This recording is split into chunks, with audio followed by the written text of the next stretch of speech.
Hi, I'm Mike Boyce, the Chairman of Cobb County. I'd like to talk to you today about an advertisement that you're going to see in the newspaper in the very near future, which is required by the state to put into percentage the impact of the proposed millage rate that I've been discussing at town halls over the last 2 weeks.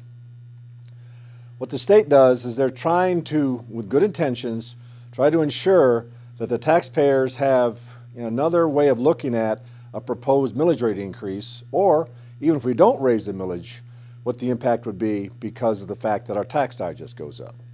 And let me give you a good example. Let's say that our tax digest brings in $100 million in revenue every year, okay? And let's say I get that $100 million in revenue by charging homeowners 10 mills for their home. So let's say that in the following year, I don't want to raise the millage rate. I want to leave it at 10 mills. Now, in my simple world, if I don't raise the millage rate, then there's no increase. But the state says that we have to bring into consideration what would happen if we get additional revenue because inflation, i.e. higher prices on homes, bring in more revenue. So in other words, let's say that my millage rate brings in $110 million.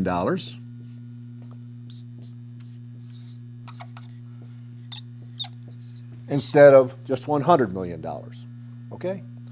Well, the state says what I have to do is I have to give you a number, a rollback number, like what would I have to lower this millage rate to only bring in $100 million? And let's say that millage rate is 9.5. So in order for me to go back to only collect $100 million in the following year,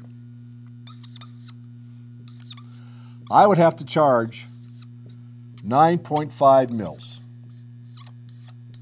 That would be my rollback rate. Now, I realize that the math is a bit different, but I'm just trying to simplify this for illustration purposes. So let's say that I would have to lower the millage rate to 9.5 mils to only bring in $100 million. And what the state says is, if I don't roll it back to 9.5 mils, then that's a tax increase. Got it?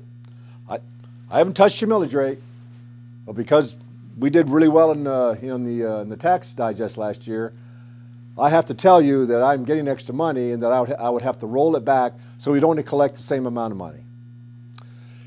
So what they're saying is that instead of me saying that I have not raised the millage rate by any amount, when I subtract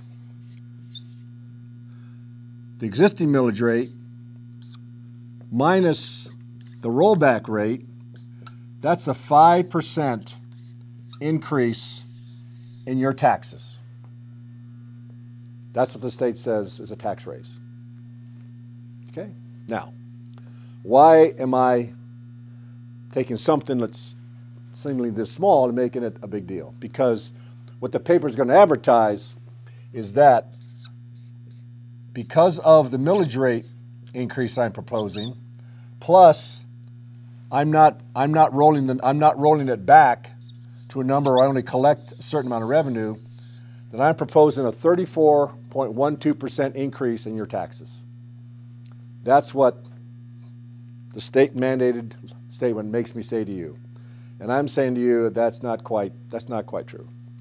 Here's the real story. Your current millage rate right now is 6.76. That's what you pay for the taxable value on your home. And I'm going to ask Ross to put on the screen right now the illustration that Steve White used during the town halls to exemplify what it is we're talking about with our taxes. And on there, he had a home that had a taxable value of $137,000, all right? Actually, $137,000 and $137,684. That was the taxable value of that home for general fund purposes. And if you didn't see that presentation at the town halls, or you haven't gone to the website, then I'm asking you to go to the website right now at cobbcounty.org, go to the budget presentations, and go to that chart. Matter of fact, I'll ask Ross to put it on the chart right up front so that you know what we're talking about. Go to that chart and you'll see the number $137,684. That is the frozen tax value of your house that you pay as long as you own the house. That never changes. And that brings in a certain amount of revenue for me every year. My proposed 1.7 mil increase will cost you an additional $19.50 a month. All right? And just to make the math easy for you, that is roughly a 25.1% increase in your taxes. So it's still high, all right? But it's lower by 10% than what I'm required to report in the newspaper. No matter how you do the math, let's say that the mills are going to go to 8.46. That's my proposed increase to. I'm proposing to raise the millage rate for the general fund to 8.46. If I subtract my current millage rate, which is 7.6 mils, right, that's still 25.1%. Right. So either way, this is the cost. This is the real cost you per month. This is the number to get your blood pressure going. But I'm convinced that the real number is the one like, oh, okay, 20 bucks a month is what it's going to cost me for my house that's valued for the tax bill at $137,000. And remember, you can live in a house that's valued at $800,000, but if you've lived in that house for 15 or 20 years, your taxable value may only in fact be $137,000 because you're not taxed against that $600,000, the assessed value of your home. You're taxed against the floating homestead exemption, which is the frozen amount that's on that example. Now, 25% seems like a big number, and it is. Well, let me give you a simple example of why percentages can be misleading. Let's say that you paid $1 a month to park your car somewhere, okay? Deal of a lifetime. But let's say the vendor decides he's going to increase your fee to park your car there to $2 a month. That is a 100% increase in the amount of money you have to pay to park there. That is a huge number.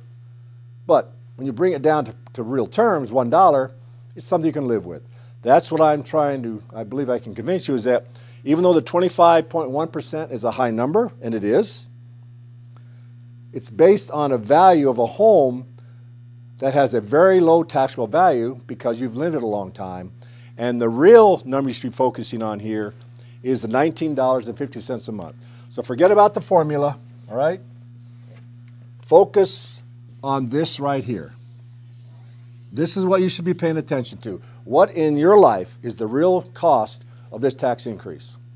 If it is something that you believe you can support, because in this example you believe that Cobb County is worth an additional $20 a month to get more policemen, to get body cameras, to get more police cars, to get all your right-of-ways finally mowed, to get all the things that I've listed in the presentation, then I'm asking you for support.